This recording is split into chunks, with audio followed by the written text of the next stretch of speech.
this is good because I'm always so nervous and I can barely see any of you because of the light. So this is actually really awesome. Okay. So my talk is called the Rubyist Guide to Design. It's really, really just practical tools that I can teach you guys to use to implement design a little better, not necessarily become designers. So on the internet, I'm mostly found by this handle. You can find me on Twitter, GitHub, all of the things. So I struggle with how to say what I do.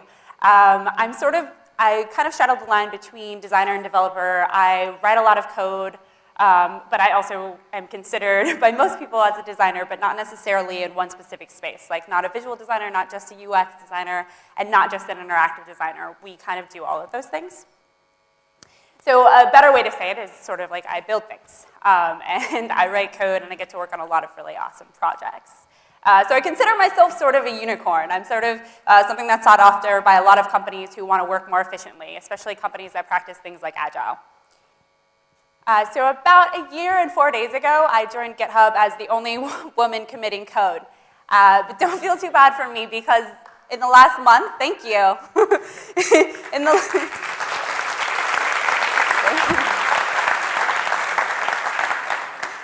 And I promise we don't usually dress like this. In the last month, we've doubled the number of women on our technical team, so we're pretty excited about that. So don't feel too bad for me. So at GitHub, I get to work on a lot of awesome stuff. So I work on a lot of open source projects like Eclipse and Boxen, which is sort of new if you guys have heard of it. I also work on a ton of internal tools, some random projects like the GitHub blog, and I also am the creator and organizer of an all-female talk series that we now host at GitHub called Passion Projects. So that's sort of what I work on. So a lot of the process that we use at GitHub, specifically with design and also our developers, is we like to ship early and often, meaning we like to get things out as soon as possible and iterate on them quickly. So a lot of our processes kind of reflect that workflow. My experience is probably more relevant to a developer's because I learned CSS way before, CSS and HTML way before I started considering myself a good designer, or maybe what Vicent would call an okay designer. So I started writing code long before I took a job as a designer.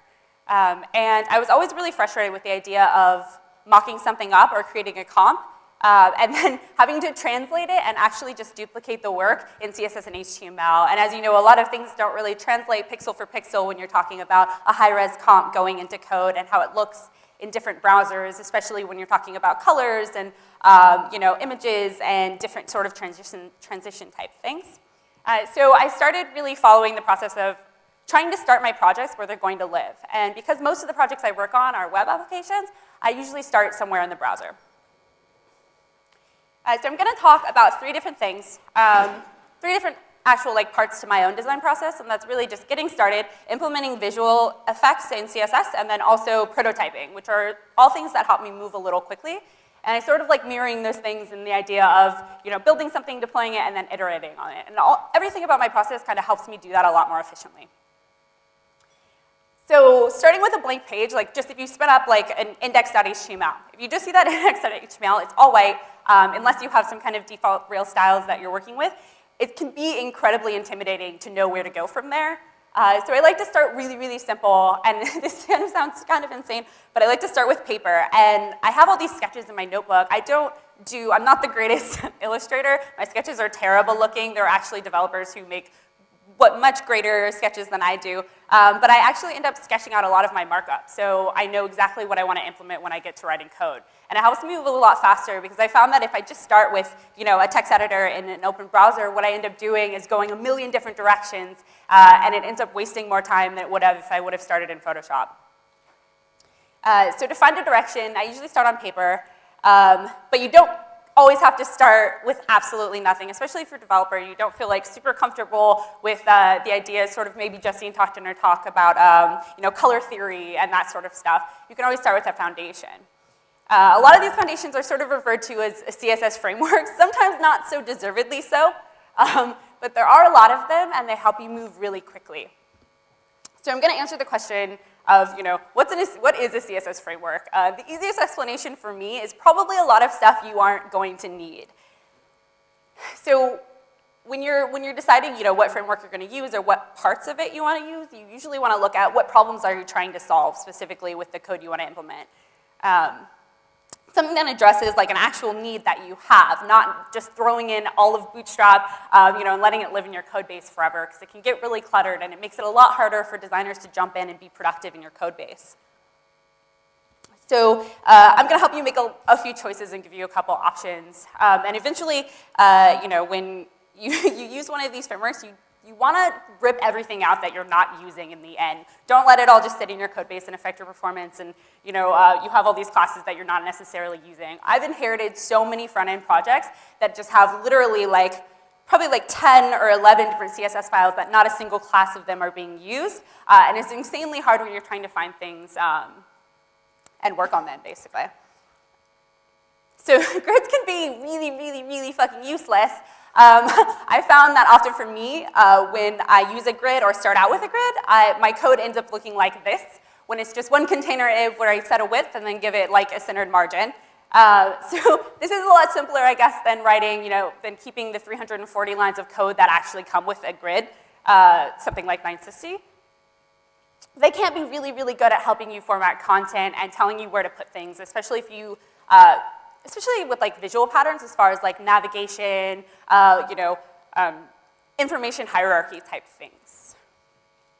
My favorite grid to use or to start with is 960. It's sort of been around for a really long time. It's really, really reliable and it's really easy to work with.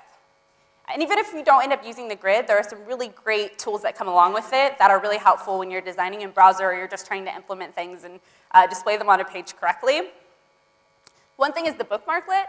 So it's pretty awesome. There's a lot of problems with the way that CSS works or the way that templates render where you don't necessarily always know if something is directly lined up. If you float if you float one div to the right and to the left, you don't necessarily know that they're going to be completely even, especially if you have a ton of things floated on a page. Bookmarklets can really, really help you line things up visually if you don't want to do it all by adding random pixels of margin and padding it to different divs to make them line up to you. This can really help a ton. So we're looking at some of these CSS frameworks actually come with grids that are really easy to use and simple. My three favorite are Bootstrap, Skeleton, and Foundation. Foundation is something written by a company named Zerb. They're all pretty awesome. But the cool thing about them is they're flexy. And a lot of people talk about mobile responsiveness now and how you want your site to at least render and work on mobile, although JavaScript makes that really hard these days. There are some things that can help you in some of these grids. One of them is media queries. And I think this was introduced by Twitter Bootstrap, but they're really, really awesome. And I use them on all my projects. Media queries are basically just conditional CSS, and they just help you, you could write probably 6 lines of code within a media query and completely transform the visual aspect of your whatever project you're working on within a mobile browser.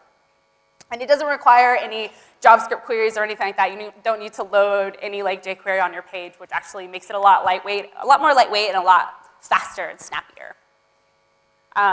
So this is a really simple example, but it's actually my personal blog. It's really simple. I probably only have 20 classes or 20 class selectors overall in my CSS. I have one CSS file. But the really great thing about that is I can write conditional CSS at the bottom of the page. And I've only probably rewritten about 10 lines of the actual code from the desktop browser to make it render like this on my phone, which is really easy and simple. And again, lightweight. I don't need to call any JavaScript queries. It's amazing. So it kind of looks like this. I don't know if you can actually see that, if it's contrasted enough. But you would just call the media query and say, okay, I want a max width of, for your iPhone, for example, it would be 480 pixels. And it'll cover both the landscape view and the portrait view. Another really great tool is pattern libraries. And they're not just for visual stuff, but they're also for how we write markup in front-end code. My favorite is Pairs. It's something written by Dan Cederholm. It's an open source project, and it's really great for just studying how other people implement front-end markup styles. Something like a list view or something like that. It'll give you both an HTML5 view of that and also just what the CSS looks like. So this is sort of what the page looks like. It's really awesome. It'll show you how it's implemented visually, but it'll also show you the code. This is all open source. You can actually, it's a WordPress theme. I I highly doubt any of you work in PHP, but if you do, you can pull this down and pretty much keep your own pattern library. They're pretty awesome, and I use them pretty frequently. And it's sort of, a lot of people, think design and, we're all gifted. We have like this secret sauce. It's really, that doesn't really exist. It's all sort of practice and training yourself to work within like specific constraints and also with patterns. So more about sort of the visual pattern side of this. I mostly learned design from consuming different websites. I didn't go to an art school. I studied literature in school, which was completely useless. But I actually ended up learning a lot just from working in web apps and liking them, like finding things that were wrong with them, finding things that I thought were really great touches. And you learn to kind of just, not necessarily copy them, but you just learn to understand patterns of how front-end implementation and design implementation work. So a really great resource for this is Dribble. I'm assuming everyone has heard from it. It's also created by Dan Cederholm, and it's really just a community for designers to post and share their work. But a few features they've implemented have made it really, really awesome for developers to look up some of these visual patterns. One of them is search, obviously. I sort of use Google as my crowdsourced communications search database. I like to see what people consider for like a specific visual language or indication. Dribble also helps with this a lot. I'm not telling you to go and copy all the designers and steal their work, but I am telling you to kind of realize or to kind of train yourself to understand how specific patterns are implemented. Another really great feature that they implement is buckets. And buckets are really a collection of a specific thing. So for example, a bucket would be like search. And people have basically collected, it's almost like bookmarking. They've collected a bunch of shots from Dribble, and they're basically just screenshots of how different people do different types of search patterns. So now I'm going to talk sort of about the visual effects, implementing visual effects in CSS. God, I need to stop saying the word implementing. It's getting really tired. Okay, so CSS, in the last 5 years, we've seen this amazing trend where you can now implement all of the there it goes again. You can now do all the crazy things that you can do in Photoshop. You can now do that all with CSS. You don't really need to rely on really heavy image loading from like high-res assets. You can kind of implement all these things in CSS, which is really amazing.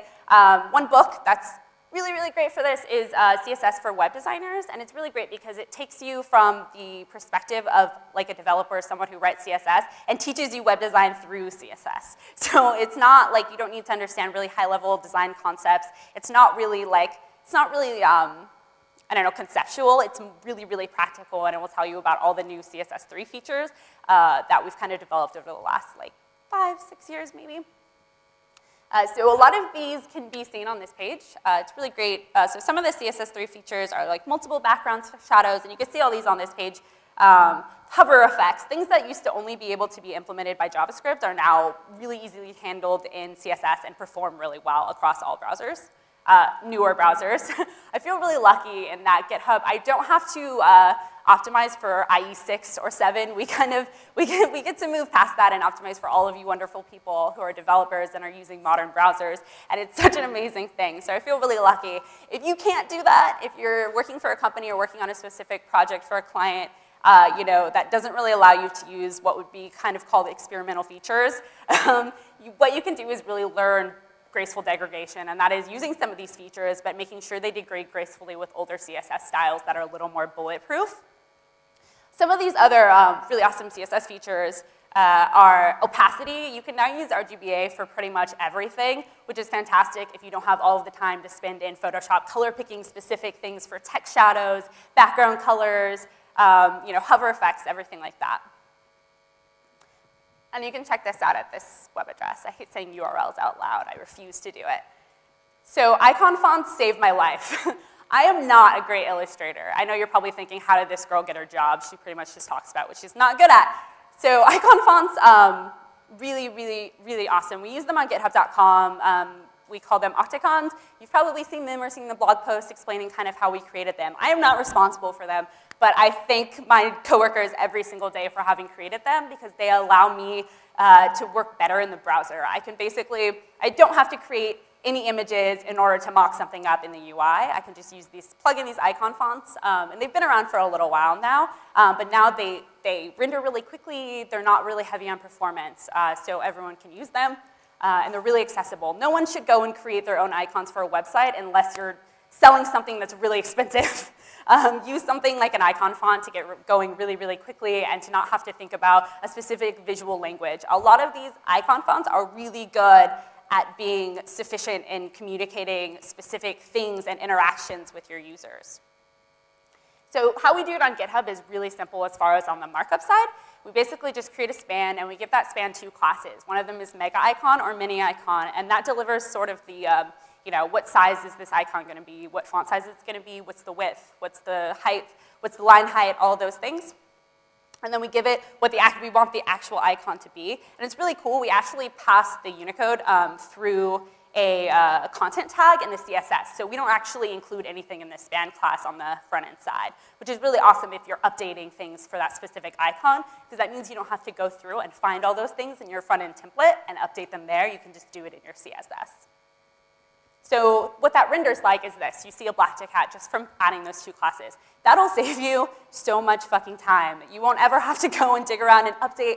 What really frustrates me about sort of the Photoshop workflow is you end up having to, if you want to change the size of something and you want to see it actually render the way it will, you end up having to go back into Photoshop, change the size, change the color. You can do that all with icon fonts, and it'll save you so much time. So another really great tool to use if you're a developer and you like writing CSS, or you don't like writing CSS, even if you just have to write CSS, is Sass. So I'm going to tell you a little bit about why you should care.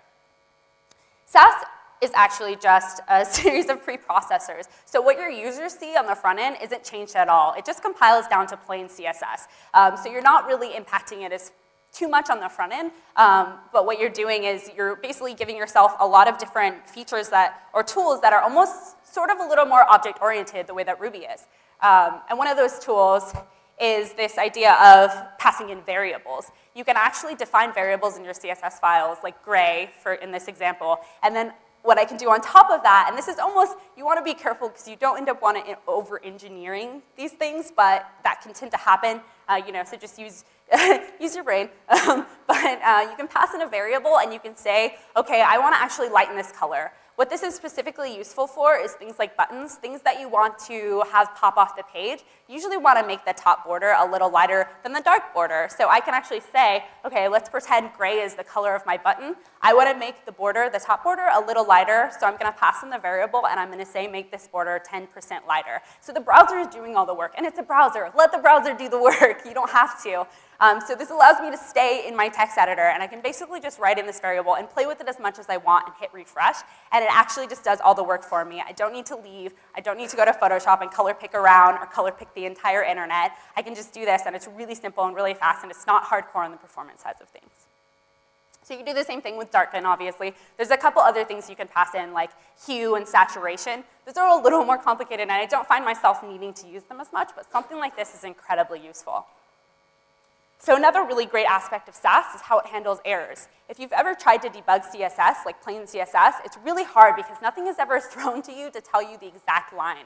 If you've ever worked on a Rails application, you've probably seen this page or something like it. So what Sass does is actually, because it's compiling, it can actually throw the error for you in the browser and tell you exactly what line in your text editor that CSS error is on, so you can go and correct it and get back to what you were doing. This is incredibly useful. I don't find myself having to dig through every line of CSS just to try to find where I missed a semicolon or where I didn't close, a paren, something like that. It's super, super, super useful that way. So what we try to do when you work on a team like the one we have at GitHub, there's a lot of designers committing to projects, and it kind of creates sort of this constraint. But you kind of want to be able to work within constraints. It gives you, sort of like a lot of, it allows you to work better with your team, but it also allows you to write better code, to keep things very simple. So one way that we do that is we work with a style guide. And when a lot of people think of style guides, they think, okay, it's this sheet of paper that the marketing designers dropped off on my desk that said, I can't use any color other than this, or I can't use any other word than this, and I have to display the logo like this. That's not what I'm talking about when I think of style guides, or at least the way that we use them at GitHub. We use them as considerations. We use them as not necessarily hard rules, but we use them as ways to make sure that your code is good for other people to look at, it's really easy to work on, and it's performing well. Performance is a really big thing to us at GitHub. We even say something isn't ready to ship until it's fast. And so one of these things that's great is you can jump in immediately to a company. If you build this for your designers or you build this just for your small team of developers, it's really great because it makes it easier for anyone to jump into your company or your project and contribute faster. They know exactly what they're up against. They know about the considerations they should have for writing the code, the front end or back end code that they're working on. So our JavaScript, our style guide actually includes all of our CSS, including our icons, everything like that, but it also includes how we write our JavaScript and some considerations for how we should implement Ruby. So an example of one of these things is that I really love personally is CSS, or sort of our Sass. We use the SCSS version or flavor of Sass, and what we do is we create rules like this to make sure that we're not over-engineering a problem. For example, one of them is nesting. Nesting is sort of actually native in regular CSS, but we use it a lot in Sass because we end up loading a lot of body tags. So we want to style a specific feature based on whatever page it's loading on. And so where this can get a little sticky when we start nesting things like this is it could end up being nested 7 levels deep, which is really hard to figure out. It's really hard to then step back and kind of find where that is again once you've already written it. It can become a really bad problem, especially if you're working with a lot of people and there's a lot of people joining your team constantly. So we add this in our style guide. We say, hey, as a rule of thumb, never nest more than 3 levels deep. So living, breathing style guides are really easy with KSS, and we use this for our own style guide. It's really, really awesome. It's actually a Ruby gem written by one of my coworkers and sort of our director of design, Kyle Neath. It's pretty excellent, and what it does is it allows you to automatically generate a style guide based on what's written in your CSS files. One of them, okay, so this is a really easy example. So in our CSS file, we basically declare, we say, okay, these are our brand colors. We tell the style guide where we want to put it, and it basically dumps it into a bucket. So we're saying, okay, these are our brand colors. Here's like our link blue color, our light gray color, and also our medium gray color. We give it the hex. And then what it ends up looking like on our style guide is this. It puts it in its own container. It says, okay, it declares this is our brand colors. It tells you what file it's listed in, which is really, really helpful if you're trying to edit one of these things. And it says, okay, and it visualizes it for us. So it throws the hex behind, behind what the actual, the variable is. And then, so we can see all those in one place. Things like this are invaluable to designers and anyone working on a team who's constantly like iterating quickly. You can find out more about like sort of the backend implementation of KSS at this link. So prototyping, this is kind of the last phase of my talk. Prototyping is really, really awesome, and it's really easy if you write code. So the way that I like to prototype and open source a lot of like sort of my CSS snippets are GISs. GISs are really awesome, and they're really robust, and you can do a lot of things with them. Skip that. Okay, so the main features of GIST are you can look at revisions, which are really useful. So it's almost like a normal repo, but you could also star a GIST for later use, and you can also fork a GIST, which is also really, really useful. So the way that I use GIST is I basically post files like this. I wanted to create this CSS effect that's was really, really popular. I guess it's kind of fading out. A lot of CSS effects that are sort of like new to web development are sort of, we want to implement something that would look real. An example of this is those photos that you see like this that have the bended corners. You don't really need to use images to make those anymore. You can use pure CSS. And all of the ways that I've seen other companies implement it are really, really, really heavy on the front end. They're using like 16 different divs. They're using all these experimental things that just kind of break in other browsers. So I said, you know what, I think you could do this with one div. And so I basically wanted to create a gist and share that externally. But you could do this for just internal things too. You can create private gists as well. So what I did is I basically said, okay, I have 2 files here. I want to add a bending shadow HTML file and a bending shadow CSS file. What I did then is in the comments, I linked to it on my personal site, and I said, here's a demo you can play around with. And then I also created, like, obviously a screenshot to show people what I was actually implementing. And so what I got back was really kind of awesome. Obviously, high praise is always well accepted, but another really great thing is someone took what I was working on and they forked it and created a Compass mixin. And Compass is just a series or just a library of mixins that's built on top of Sass. But it was really awesome because I felt like I was contributing. I also felt like it was awesome that someone took what I did. There's this amazing thing called the third rule of GitHub, and I saw this in a talk someone gave in Berlin. But it's basically the idea that, okay, you put something out there, or you open source something, someone else takes it and makes it better, and so therefore makes you want to take what they did and make it even better. I really love that idea. I love that about open source, and just is kind of just a part of that, and prototyping can be a part of that too. And then someone else commented on my jest and said, hey, like, the standards have kind of changed, you might want to revisit this, and then I did. It's pretty awesome. So a way to visualize these things that's built on top of Gist is this open source project created by Leah Veru, who's a really well-known JavaScript developer. She created this awesome thing called Dablet, and you can actually visualize any kind of CSS snippet you want. You just add it here, and it's not Sass. I don't think it's Sass supported, so it's just regular pure CSS, but if you're doing something really simple, you can do it without Sass anyways. And so you just write the CSS, and it actually visualizes the fact for you. And in this example, what she's doing is creating this crazy gradient that you should probably never put on a website ever, but it's there. And so what's really cool is when you save this, it actually saves to a gist in your GitHub library, which is really a really great use of our API, and it's really, really great for prototyping.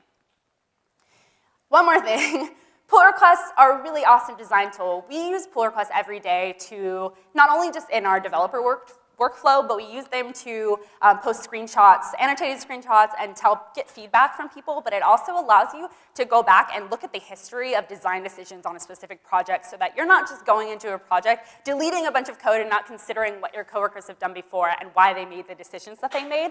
There are also some really awesome design tools within pull requests. One of them, for example, is image diffing. Not a lot of people know that image diffing even exists, but it's really great. You can just look at a commit and see if you've committed a new image. You can actually, there's a couple different views on it, but you can see the image side by side. You can see how they've changed. You can overlay them, see, okay, well, the size has changed a lot, or this is a completely different image. But it's really great to be able to go back, and you can actually steal those images from those commits, which is really useful if you've accidentally deleted something, which I do a lot.